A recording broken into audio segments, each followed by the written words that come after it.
Only true car guys know this engine. Which engine became legendary for holding huge turbo pressure?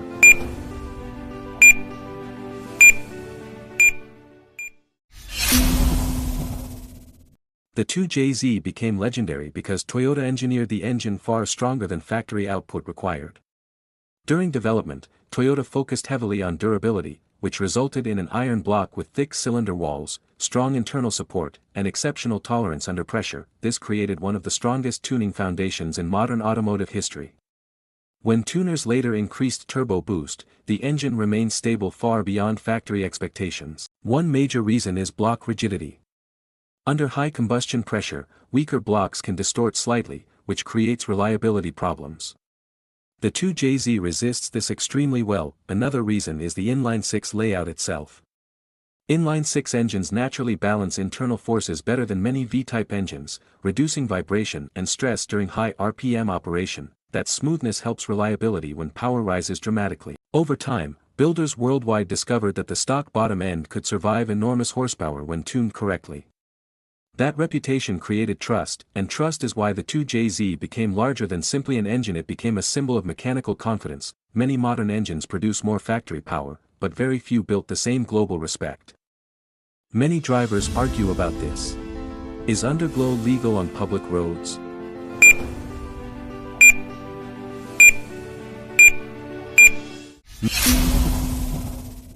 Underglow lighting became globally popular after street racing culture expanded rapidly during the late 1990s and early 2000s.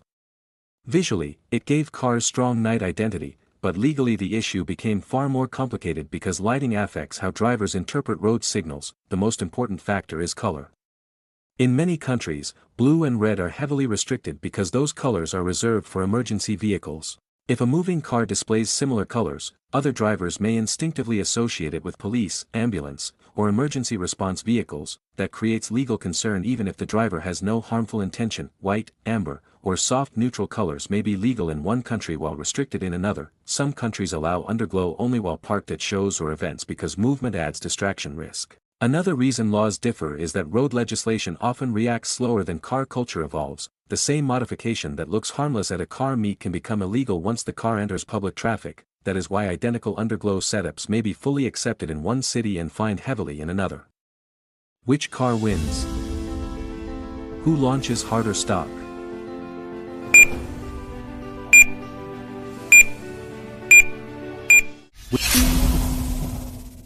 The GT-R R34 usually launches harder because Nissan built the car around traction intelligence rather than raw engine strength alone.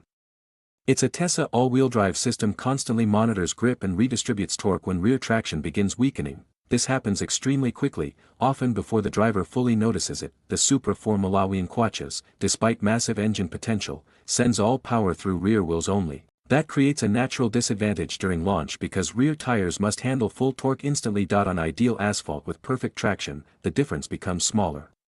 But on ordinary roads, the GT-R often gains critical meters immediately. Another reason is launch confidence.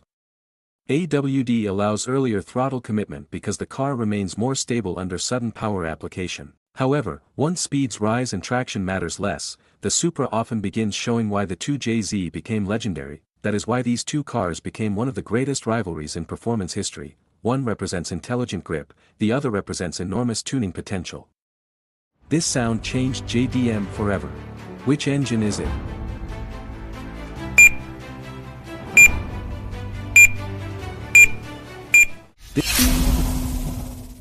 The 13B rotary engine became legendary because it completely ignores traditional piston engine design. Instead of pistons moving vertically, triangular rotors spin continuously inside a specially shaped housing. This creates a fundamentally different combustion rhythm. Because rotation never fully stops between cycles, power delivery feels unusually smooth and continuous compared to many piston engines. One major advantage is physical size.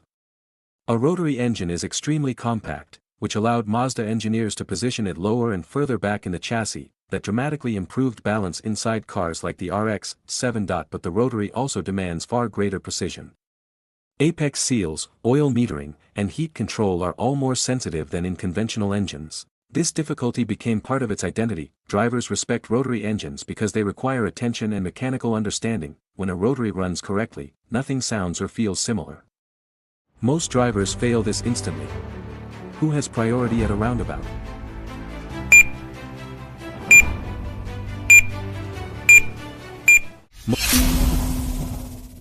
Roundabouts work efficiently because vehicles already inside maintain movement priority. This rule prevents interruption of the circular flow that if entering cars forced their way in without waiting, the roundabout would instantly lose its main advantage, continuous motion. Traditional intersections often create harsh side impact accidents because cars cross each other directly at higher angles. Roundabouts reduce that risk because movement becomes curved and speeds naturally fall. Traffic engineers in many countries introduced roundabouts precisely because severe accidents drop significantly where they replace traffic lights. The inside priority rule exists because entering drivers have better visibility of the circle than drivers already committed inside. Another hidden advantage is traffic efficiency. Even when many vehicles arrive, a functioning roundabout usually clears traffic faster than a stop-controlled intersection. That is why cities worldwide continue building more roundabouts every year. Only true car guys know this rally engine. Which engine powered the Evo 9?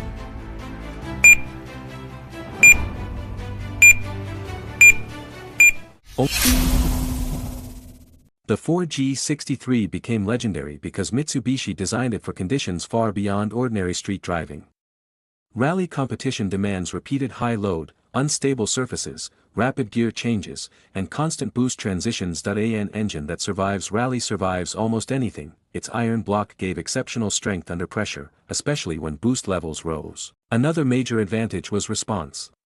Turbo lag remained manageable, allowing strong exit acceleration after tight corners. Tuners later discovered that the engine tolerated serious power increases without immediately requiring full internal redesign. That made the Ford G63 one of the most trusted turbo platforms in the world. Its reputation spread not because of marketing, but because thousands of builds repeatedly proved durability. Even today, decades later, many enthusiasts still trust Ford G63 when reliability matters as much as horsepower. Many drivers get fined for this. Is dark front tint legal?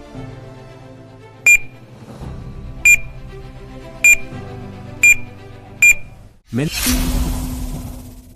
tint laws exist because visibility changes more dramatically than many drivers expect, especially at night. During daylight, dark tint may feel harmless, but once light falls, side visibility drops significantly. Human eyes already lose peripheral clarity in darkness, and dark film multiplies that effect. This becomes especially important near pedestrians, cyclists, and poorly lit intersections. Another reason front tint laws are strict is police visibility. Officers often need clear visual contact with drivers during stops or roadside checks. Rear tint usually remains less restricted because it affects fewer immediate hazard decisions. That is why two cars with identical tint can be legal in one country and illegal in another depending on measured transparency percentages. Modern tint laws often specify exact light transmission percentages rather than visual description. This sound shocked the supercar world. Which engine is it?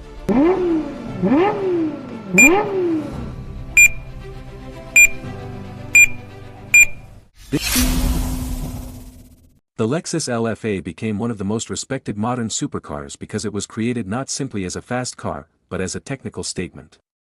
Toyota Motor Corporation wanted to prove that Japanese engineering could produce something emotionally equal to the best European supercars while still maintaining extreme precision. Its V10 engine became the center of that philosophy.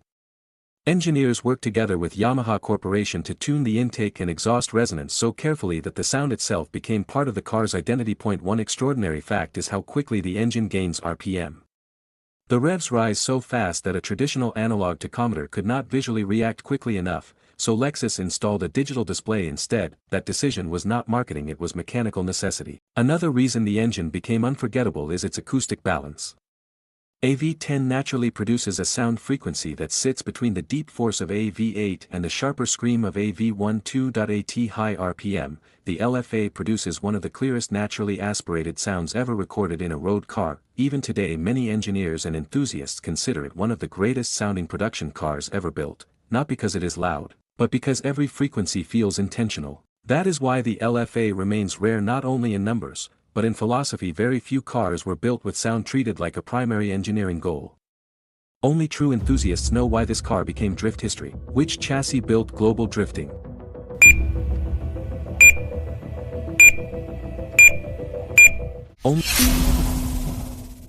The AE86 became legendary not because it was powerful, but because it taught drivers something many modern powerful cars often hide: pure chassis communication. Its lightweight body, simple rear-wheel drive layout, and naturally aspirated balance created a car where every weight transfer could be felt clearly through steering and throttle, that made it ideal for learning drift control. Unlike powerful turbo cars, the AE86 does not overpower rear tires easily.